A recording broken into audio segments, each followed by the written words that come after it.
Amis internautes, n'oubliez pas de liker, de vous abonner et de cliquer sur la note de notification pour ne rien rater. Il y a plusieurs affections qui amènent les patients à l'hôpital.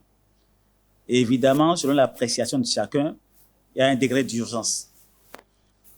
Et il y a plusieurs types d'urgence. Il y a des maladies pour lesquelles, quand vous allez à la faculté, on vous dit « cette maladie, c'est une urgence ». Mais il faut savoir, est-ce que cette urgence met en jeu de façon immédiate la vie du patient? Si on ne fait absolument rien à l'instant T, à l'instant présent, est-ce qu'il risque de mourir? Et c'est ça qui détermine le caractère vital. Je vais vous donner un exemple très simple. Quelqu'un qui vient aux urgences, qui se tient la poitrine, qui a mal et qui est en fait en train de faire ce qu'on appelle un infarctus du myocarde. Si vous ne faites rien, il fera un arrêt cardiaque et il va mourir. Un enfant qui vient au niveau du service de pédiatrie, parce que dans un hôpital, on a plusieurs points d'entrée des urgences. Il y a les urgences adultes, il y a les urgences pédiatriques et les urgences de la maternité également. Un enfant qui vient et qui est en train de convulser, vous savez, c'est vraiment le cas typique que nous avons. L'enfant convulse, c'est impressionnant. Si vous ne faites rien, cet enfant peut mourir.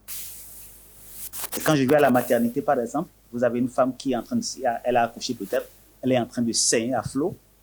Si vous ne faites rien également, mais elle va se vider de son sang et va mourir. C'est des urgences qui mettent en jeu immédiatement la vie du patient si vous ne posez aucun acte.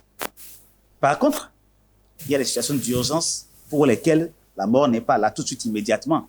Je prends le cas de l'appendicite. L'appendicite, quand on fait la leçon aux étudiants, on dit c'est une urgence. Mais elle n'est pas vitale parce que là, c'est pas aussitôt qu'on a le diagnostic d'appendicite que ça va tuer la personne tout de suite. Non.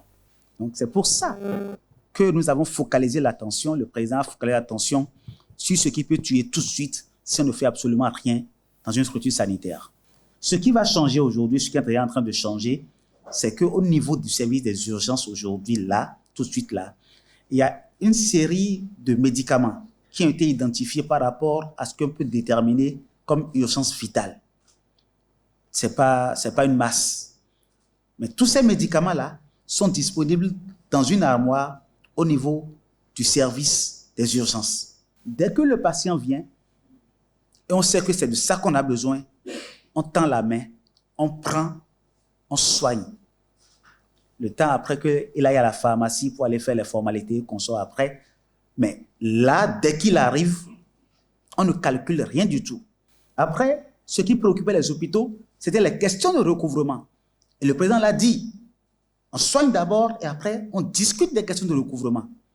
On n'en fait pas une priorité. Quand l'ambulance prend un malade quelque part, il sait déjà que l'alerte est donnée là où il va et tout est préparé pour accueillir le patient. Donc, il n'y a même pas de délai par rapport au départ, à l'arrivée du patient et à sa prise en charge. Donc, soyez rassurés par rapport à ça. Et il y a des mécanismes internes aux hôpitaux qui vont déployer également pour s'assurer que vraiment le suivi correct est fait par rapport à la mise en œuvre de la mesure.